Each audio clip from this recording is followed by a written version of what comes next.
Magandang araw o gabi sa lahat ng mga nakikinig dito. Tawagin niyo po akong Luke at ako ay 52 sa taga Romblon.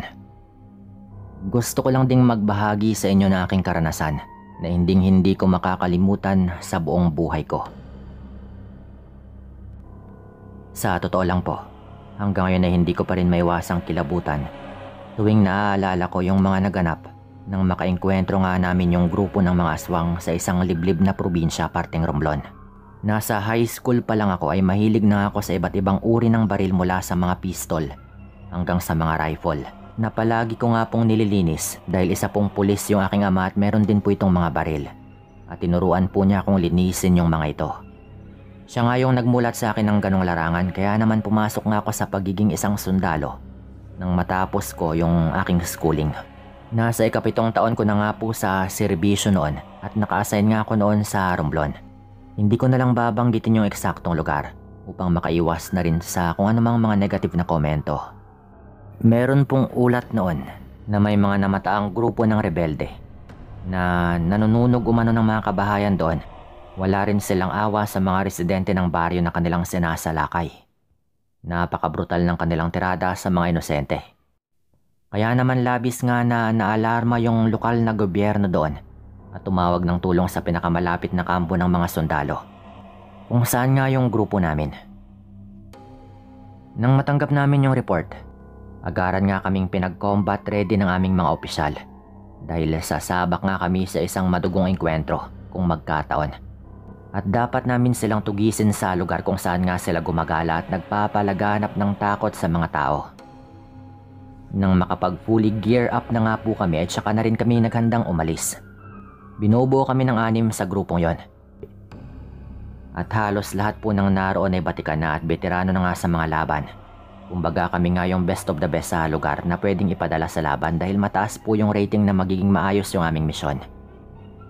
Mga ilang oras rin po yung aming naging biyahe noon makarating lang doon sa area na nai-report nga sa amin at eksaktong alas 7 ng umaga nang magsimula nga yung aming operasyon sa pagsuyod sa kagubatan. Habang naglilibot kami sa buong paligid ay napansin ng isa kong kasama na sa tinagal-tagal na nga po naming pag-iikot sa lugar ni isang hayop ay wala man lang kaming nakita sa lugar. Kaya talaga namang nakapagtataka. Kahit ibong humuhuni wala rin ah. Kadalasan sa ganitong gubat meron talagang mga ganyan eh. Saad pa nga ng kasama ko noon. Napatango na lang din po ako sa aming leader bago humudyat na magtuloy na nga kami sa pagtahak sa masukal na daan. Mag-alas 4 na nga ng hapon nang makarating kami sa unang barangay na kaalyado ng pamahalaan at pinagkakampuhan din ng ibang mga sundalo. Doon nga kami mananatili at magpapalipas ng gabi. Pagod na rin po kasi yung halos lahat sa amin noon kaya kahit papano ay doon na nga muna kami magpapahinga. Isa pa ay sadyang delikado rin yung gubat kung abutan pa kami ng dilim. Bandang alas 11 ng gabi noon at tahimik na nga yung buong kapaligiran ay nahirapan akong matulog sa hindi ko malamang dahilan. Kaya naman minabuti ko na munang bumangon sa higaan at maglakad-lakad panandalian sa may labas. Habang naglalakad-lakad nga ako noon ay nakasalubong ko yung ibang mga tanod na nagpapatrolya kasama yung ilang tropang napapadaan. Dahil nakilala ko nga yung isa sa mga taong naroon, ay hinanap ko sa kanya yung pinsan kong si Lorik na isa rin pong sundalo. Itinuro nga nila ako doon sa pinakabungad ng lugar kung saan daw ito nagbabantay bilang night watcher. Dahil may katagalan na rin po nung huli kong nakita yung pinsan ko, ay minarapat ko na nga po siyang puntahan upang makibalita at kamustahin na rin po ito. Pagdating ko doon sa mismong spot na pinagdudutihan nga ng pinsan ko, ay sinalubong niya ako ng isang mahigpit na yakap noon at pangangamusta.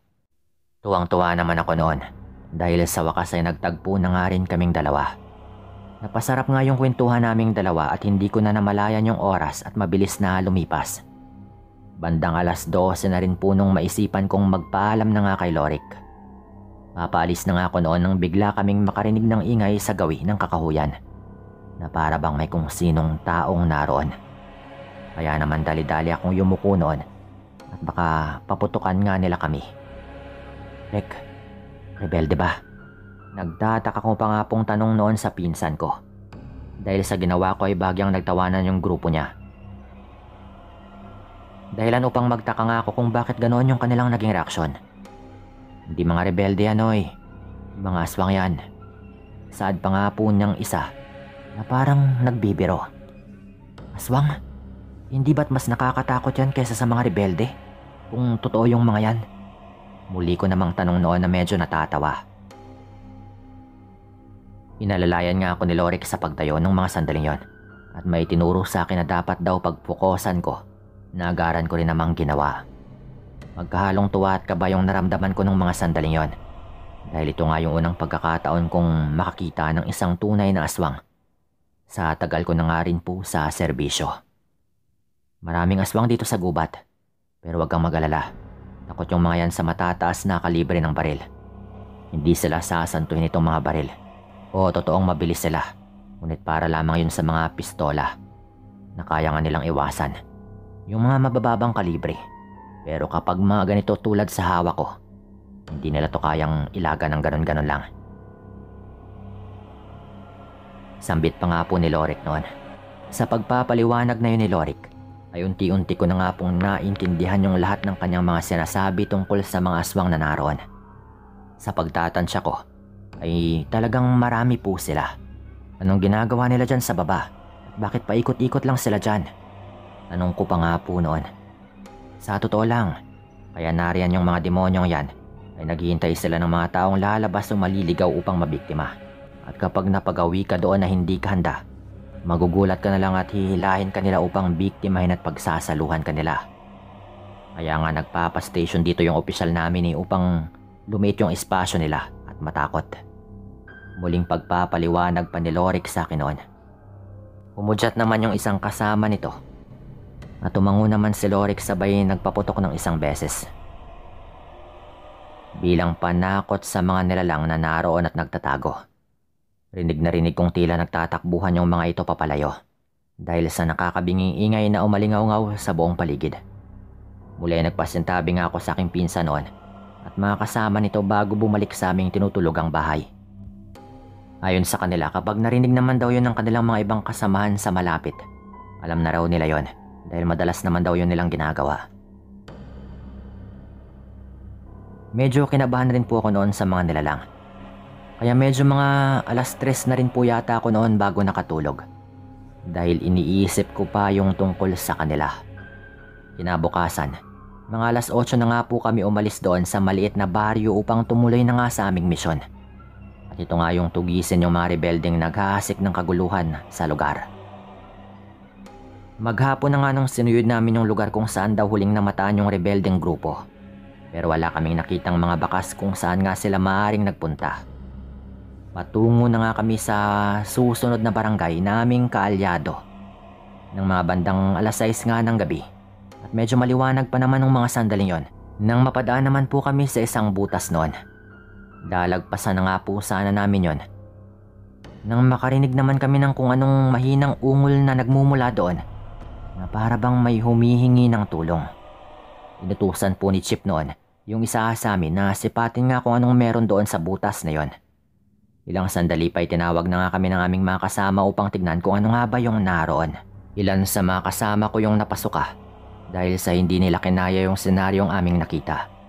Dahil yung butas po na yon ay meron pong mga bangkay ng tao. Putol-putol na mga parte ng katawan.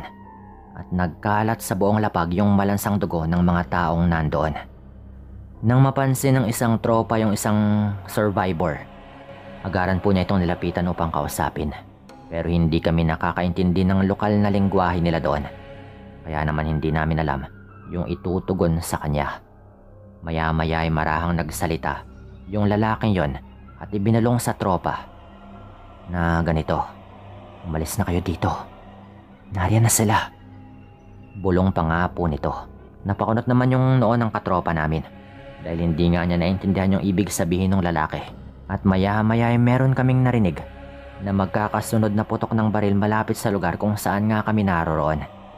Agad na binitbit ng dalawang kasama namin noon yung sugatang lalaking yon at inakay upang magamot sa susunod na kampo. Nakalahating kilometro na lang din po yung layo. Pinauna na nga sila ni Chip noon doon sa kampo. Habang kaming dalawa na lamang yung natira doon upang alamin kung ano nga ba yung kaganapan sa lugar. kung saan nga nanggagaling yung mga putok ng baril na patuloy pa ring umaalingaw-ngaw. Malawak na kasukalan yung tinahak namin noon at kabadong-kabado ako nung mga sandaling yon. Hindi dahil sa mga rebelde pero talagang kinakabahan ako sa mga kakaibang nilalang na aking nasaksihan. Bukod pa sa alam ko rin na baka hindi na nga kami makabalik pa ng buhay. Kaya't nagdadasal na lang din po ako noon. Nang makalagpas na nga kami sa masukal na parte ng gubat, bumungad sa aming dalawa yung isang maliit na kapatagan ngunit mabato po yung setup. Doon ay makapanindig balahibo nga yung aming nakita dahil may naglalaban sa ibaba ng kapatagan. Kitang-kita ng dalawang mata namin noon. Naanimoy may mga lumilipad na nilalang na anyo ng parang isang paniki. At isa-isa nga po silang tinutugis ng animoy mga rebelde na wala nga po silang humpay na pinapuputukan mula sa ibaba. Bale, 5 nga po yung bilang ko sa mga nilalang na yon. 3 sa kanila yung lumilipad na tila mga paniki. At 2 sa mga ito yung naroon lamang sa lupa at nakikipaglaban. Ang bibilis pong kumilos ng mga nilalang na halos hindi po namin masundan kung nasaan na nga ba sila. Nakikita na lang po noon namin na unti-unti nang namamatay yung ilan sa mga rebelde. Kahit may mga baril yung mga ito, ay nagagawa nga silang patayin ng mga nilalang na yon. Lalo at mabilis po yung kilos ng mga yon. At animoy nagagawa nga nilang isahan yung mga rebelde. Aba, mukhang hindi na natin kailangan kumilos dito Sila na mismo yung pumapatay sa mga rebeldeng yon. Wika pa nga ni Chip noon. Naagaran ko namang sinangayunan. Hindi na po namin hinintay noon yung mga sumunod na nangyari. Dahil alam namin na kapag makita rin kaming naroon kami, baka ikapahamak rin po namin lalo at 2 lang din kami. Minabuti na nga po naming umalis na doon. At baka kami pa nga yung isunod ng mga nilalang na yon at mahirap na. Yung mga rebelde ngang meron ding baril ay kaya nilang patayin Marahan kaming tumakas sa lugar noon. At maswerteng nakaalis naman kami doon ng ligtas at hindi nalalaman ng mga nilalang. Sa pagdating namin sa susunod na kampo, ay sinalubong nga kami doon ng 4 sa aming makasamahan na kanina pang naghihintay at gustong makibalita at kasama nila yung Kapitan Del Barrio ng lugar. Inasikaso po nila kami doon at pinakain naman po nila kami. Habang kumakain kaming magkakasama ay tinanong kami ng mga kasamahan namin kung ano nga bang dahilan ng putukan at kung ano nga yung aming nakita. Bagya kaming natigil ni Chip noon sa pagkain. Bago nga kami nagkatinginan na para bang may pangungusap sa aming mga mata. Pero pinili kong manahimik na lamang at iasa nga kay Chip yung pagpapaliwanag. Hindi ko alam pero mukhang nag-away-away yung mga rebelde. Pinagpapatay nila yung isa't isa Mukhang nagkatalo-talo pa nga sila May pinag-aawayang malaking bagay. Seryosong saad pa nga po ni Chip noon sa kanila na syempre ay nagsinungaling na nga rin po ito. Naguguluhan man yung iba ay wala rin namang nagawa sila at patuloy na lang silang kumain. Matapos kaming kumain noon ay sunod naming pinuntahan yung lalaking na rescue namin upang kausapin. Pero huli na nga yung lahat dahil wala na itong buhay. Dahil sa dami rin ng kanyang tinamong mga pinsala. Habang pinagmamasdan namin yung bangkay ng lalaking yon, nagtanong nga yung isa sa mga kasama namin noon na hindi namin inaasahan.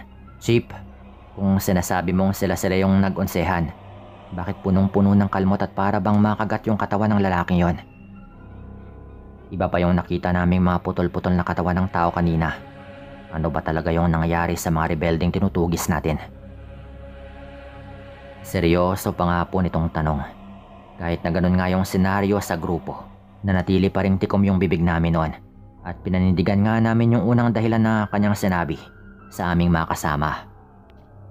Hanggang sa matapos na nga po yung misyon namin doon dahil nagtakbuhan na rin daw yung iba pang mga rebelding natira. At nakabalik na nga rin kami sa kampo. Wala po kaming pinagsabihan ng kuwento sa kung ano nga ba yung tunay na mga naganap. Mas mainam na rin po yun para kahit papano ay maging lihim nga yung tungkol sa mga aswang na kumatay sa tinutugis naming rebeldeng grupo. Hanggang dito na lang din po itong kuwento at maraming salamat po.